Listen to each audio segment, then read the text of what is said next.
एक बार की बात है, एक साधु बाबा एक पेड़ के नीचे बैठकर तपस्या कर रहे होते हैं और वो साधु बाबा कई सालों से तपस्या कर रहे थे। एक दिन एक जहरीला सांप उस साधु बाबा के नजदीक बैठा था। जैसे ही वो सांप साधु बाबा को काटने जाता है, पीछे से एक चुड़ैल आकर उस सांप को पकड़कर दूर फेंक देती है। तभी तुरंत साधु बाबा की आंखें खुल जाती हैं। एक चुड़ैल होकर तुमने हमारी जान बचाई। हम बहुत ही प्रसन्न हैं तुमसे। मांगो, क्या मांगना चाहती हो? जो तुम मांगोगी वो मिलेगा। मैंने तो सांप को खाने के लिए उसे उठाया था। साधु ये समझ बैठा कि मैंने उसकी जान बचाई है। ये कोई साधारण साधु नहीं लगता। कई दिन से कोई जंगली जानवर नहीं मिला खाने को। मौका अच्छा है इस साधु से कुछ मांगने का। क्या सोच रही हो? जल्दी बोलो। अगर हम एक बार यहाँ से चले गए तो फिर कभी दिखाई नहीं देंगे।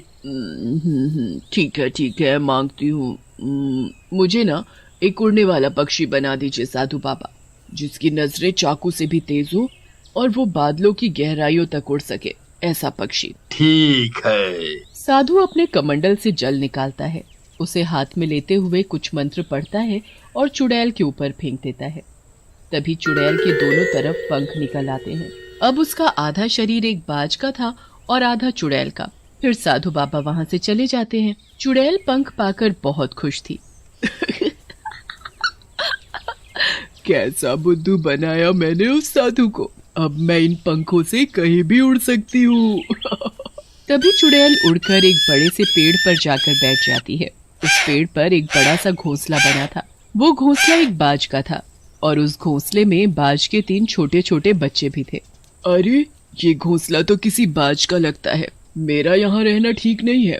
अगर उसने मुझे अपने बच्चों के आसपास देख लिया तो वो नोच नोच कर मुझे खा जाएगा। तभी चुड़ैल की नजर कुछ नुकीली झाड़ियों पर पड़ती है। उन झाड़ियों में एक बाज मरा पड़ा था। तभी घोंसले से बच्चे चींची ची शोर मचाना शुरू कर देते हैं। लगता है ये बच्चे उसी बाज के हैं जो उन झाड़ियों में पड़ा है। शायद उन नुकीली झाड़ियों ने उसकी जान ले ली। पर अब इन बेचारे बच्चों का क्या होगा? ये अभी बहुत छोटे हैं, उड़ भी नहीं सकते। चुड़ैल को उन बच्चों पर बहुत तरस आता है। आज से मैं इन बच्चों की देखभाल करूंगी। शायद ये बहुत भूखे हैं।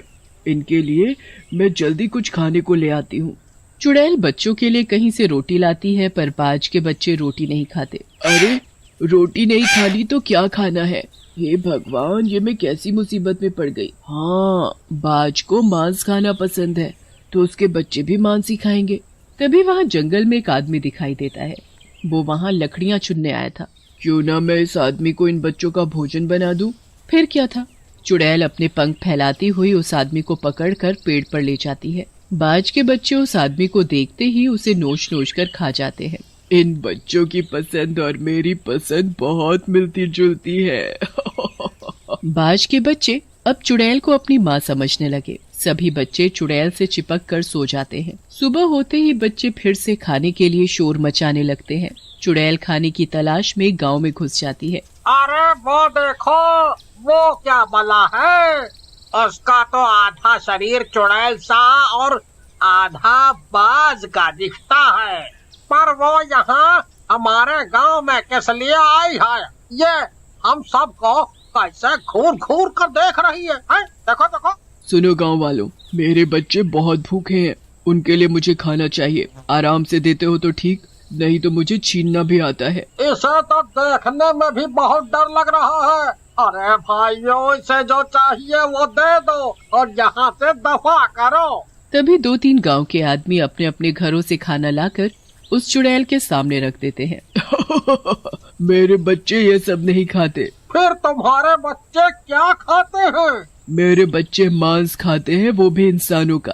भागो भागो, तभी अपनी अपनी जान बचाओ और अपने अपने घरों में जल्दी छिप जाओ। तभी चुड़ैल उड़ती हुई रामू को अपने पंजों से पकड़ लेती है। छोड़ छोड़ छोड़, मुझे मत मारो। मैं तो अभी तुम्हारे लिए खाना लेकर आया था। तुम मुझे कैसे मार सकती हो? चुड़ैल हंसती हुई वहाँ से चली जाती है और रामू को भी बाज के बच्चे नोच नोच कर खा जाते हैं। अगर ऐसे ही वो चुड़ैल हम लोगों को अपने बच्चों का भोजन बनाती रही तो पूरा गांव एक दिन खत्म हो जाएगा। हाँ, हम सबको मिलकर कुछ करना होगा, नहीं तो वो हमारे बच्चों को भी तो उठाकर अपने साथ ले जा सकती है। उसके डर से हम कब तक अपने घरों में छिप कर रहेंगे? मैं तो बोलता हूँ क्यों ना हम सब सरपंच जी से बात करें। हाँ भाइयों, ये सही है। सभी गांव वाले सरपंच जी के पास जाते हैं। सरपंच जी, हम सबकी रक्षा करना आपका फर्ज है। वो चुड़ैल बाज कभी भी गांव में घुस जाती है और किसी को भी उठाकर अपने बच्चों का भोजन बना देती है उसे। अब आप ही कुछ करिए। हाँ, मैंने देखा है उस चुड़ैल को। वो चुड़ैल बहुत ही खतरनाक है, पर मैं भी क्या कर सकता हूँ। मैं बहुत बेबस हूँ। मैं ठहरा बुजुर्ग आदमी, उस चुड़ैल के सामने मैं कुछ नहीं हूँ। सरपंच जी, मैं एक बात बोलना चाहता हूँ। क्यों न हम ये गांव छोड़कर कहीं और चले जाएं? पूरा गांव बहुत बड़ा है और ऐसे कैसे हम अपनी जमीन छोड़कर कहीं और जाएं? तभी अचानक चुड़ैल अपने पंख फैलाती हुई वहाँ आ जाती है। पूरा गांव में एक जगह इकट्ठा होकर आखिर किस साजिश में लगा है? अब जल्दी बताओ, आज मेरे बच्चों का भोजन कौन बनेगा? तुम मुझे अपने साथ ले जाओ, मैं तुम्हारे बच्चों का भोजन बनूंगा। अगर मेरे मरने से गांव का भला होता है तो मैं उसके लिए सबसे आगे हूँ। चुड़ैल सरपंच को उठाकर अपने साथ ले जाती है, पर उसके बाद भी उसका गांव में आना बंद नहीं हुआ। समय बीतता गया। अब बाज के बच्चे बड़े हो गए थे, उड़ भी सकते थे। चुड़ैल ने बाज के बच्चों का पालन पोषण अपनी ही तरह किया था, उन्हें अपनी ही तरह खूंखार और खतरनाक बनाया था। मेरे बच्चों, अब तुम बड़े हो गए हो, अपना भोजन खुद ढूंढ सकते हो। जाओ और अपना शिकार ढूंढो। तीनों बच्चे इंसानों से भी बड़े हो गए थे। कलुआ के बापू, वो कौन सा पक्षी है? इतना विशाल बड़ा, पहले तो कभी नहीं देखा ऐसा पक्षी। अरे वो बाज है, बाज। पर ये गांव के ऊपर क्यों मंडरा रहे हैं?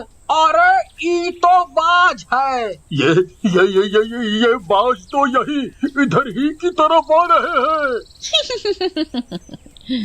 ये मेरे बच्चे हैं, इन्हें भूख लगी तो यहाँ आ गए। तभी तीनों बाज अपने पंजों में एक एक आदमी को दबोच लेते हैं और उन्हें नोच नोच कर इधर उधर फेंकने लगते हैं। ऐसे ही बाज एक एक करके सभी आदमियों को नोच नोच कर फेंकने लगे। ये क्या कर रहे हैं?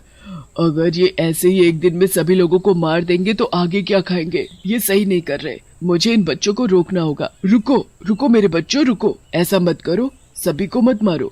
ऐसे सभी को मारोगे तो कल क्या खाओगे? बाज को चुड़ैल की कोई बात समझ नहीं आती। चुड़ैल उन्हें रोकती है, पर तीनों बाज लोगों को मारने में लगे हुए थे। मैं शायद ये भूल गई कि ये मेरे अपने बच्चे नहीं हैं। ये तो बाज के बच्चे हैं। इन्हें तो सिर्फ मैंने पालकर बड़ा किया है। ये सब मेरी बात नहीं समझते। तभी कुछ गांव वाले अपने अपने हाथों में मशाल जलाकर लाते हैं और उनसे सभी बाज के बच्चों को भगा देते हैं। चुड़ैल भी उनके साथ चली जाती है। अगर हम सब एक साथ मिलकर रहेंगे तो चुड़ैल और उसके बच्चे हमारा कुछ नहीं बिगाड़ पाएंगे। हाय रे, वो बाज मेरे पति को मार गए, मुझे विधवा कर गए। मुझे भी क्यों नहीं मार गए तुम? मुझे भी मार दो, खा जाओ मुझे। ये सब और कितना चलेगा? पहले तो बस चुड़ैल ही थी, पर अब तो उसके बच्चे भी गांव पर हमला करने लगे। हमें कुछ तो करना होगा। तभी वहाँ गांव में वही साधु बाबा आ जाते हैं। चारों तरफ लोगों को मरा देख और तड़पता देख वो चौंक जाते हैं। ये सब क्या है? किसने किया ये सब? बाबा, मैं बर्बाद हो गई। उसने मेरे पति को मार दिया। किसने मारा? हमें बताओ। जिसने भी ये सब किया है हम उसे दंड देंगे। बाबा, ये सब एक चुड़ैल ने और उसके बच्चों ने किया है। वो चुड़ैल का आधा धड़ बाज का है और आधा चुड़ैल का है। वो और उसके बच्चों ने इस गांव में आतंक मचा रखा है। रोज आते हैं और गांव के लोगों को मार कर खा जाते हैं। अच्छा, तो ये उसका किया धरा है। मैंने उसे उसके अच्छे व्यवहार की वजह से बाज के पंख दिए थे, पर उसने उनका गलत उपयोग किया। फिर साधु बाबा गुस्से में सीधा वहीं जाते हैं जिस पेड़ पर वो अपने बच्चों के साथ रहती थी। साधु के पीछे सभी गांव वाले भी होते हैं। दुष्ट चुड़ैल, तेरी इतनी हिम्मत! तूने लोगों को मारकर अच्छा नहीं किया। मैं तुझे श्राप देता हूँ। तू और तेरे ये शैतान बच्चे अभी कीड़े मकोड़े बन जाएंगे। आगे की जिंदगी इसी तरह जियोगे तुम। बाबा बाबा ऐसा मत करिए, आगे से हम किसी को नुकसान नहीं पहुंचाएंगे। साधु बाबा चुड़ैल की एक नहीं सुनता।